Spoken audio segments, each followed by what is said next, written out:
Negara yang hancur ketika pajak menjadi alat pemerasan. Bayangkan sebuah negara di mana pajak yang seharusnya menjadi tulang punggung negara berubah menjadi senjata untuk menindas rakyat. Di negara ini, para pegawai pajak tidak lagi bekerja demi kemajuan bersama. Mereka bekerja demi keuntungan pribadi, menjadikan rakyat sebagai sapi perah tanpa akhir. Setiap pagi, rakyat bangun dengan satu pertanyaan di kepala mereka. Berapa yang akan mereka ambil dariku hari ini? Pedagang kecil yang baru saja memulai usahanya tiba-tiba didatangi petugas pajak. Mereka tidak peduli apakah usahanya untung atau rugi, bayar lebih atau kiosmu kami segel, adalah ancaman yang menjadi rutinitas. Para pegawai pajak tak peduli. Mereka terus menekan rakyat dengan dalih kewajiban negara. Tapi kenyataannya, uang itu tidak pernah sampai untuk membangun jalan baru, memperbaiki sekolah, atau menyediakan layanan kesehatan. Uang itu lenyap ke kantong pribadi, mengisi rekening-rekening rahasia mereka di luar negeri. Di negara ini, rakyat mulai kehilangan harapan. Bisnis kecil gulung tikar karena pajak yang tidak masuk akal. Petani berhenti bercocok tanam karena setiap panen hanya akan diambil alih.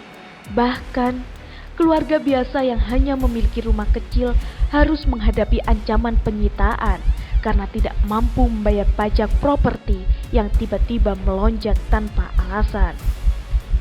Tapi lebih dari sekedar kehilangan harta, rakyat juga kehilangan kepercayaan. Mereka tidak lagi percaya pada pemerintah, tidak lagi percaya pada hukum, dan tidak lagi percaya bahwa hidup bisa menjadi lebih baik. Karena setiap kali mereka bekerja keras, hasilnya diambil tanpa ampun. Lalu datanglah hari ketika rakyat tidak tahan lagi. Mereka turun ke jalan, membawa spanduk dan meneriakkan kemarahan mereka. Di mana keadilan? Mereka teriak. Tapi pegawai pajak yang kini bersembunyi di balik gedung-gedung mewah hanya tertawa. Biarkan saja mereka berteriak. Selama uang mengalir ke kantong kita, apa yang perlu kita takutkan? Dan begitulah negara ini perlahan runtuh. Ekonomi hancur. Rakyat berhenti bekerja. Mereka lebih memilih untuk menyembunyikan penghasilan mereka daripada menyerahkan kepada sistem yang korup. Negara kehilangan kekuatannya dan akhirnya lenyap dari peta negara. Tapi itu hanya sebuah imajinasi, sebuah cerita kelam tentang apa yang bisa terjadi jika keadilan dikhianati dan keserakahan menjadi raja.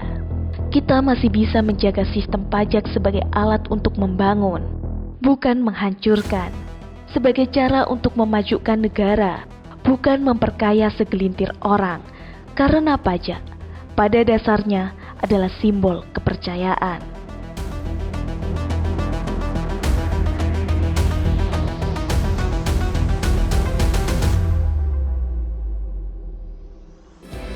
Kami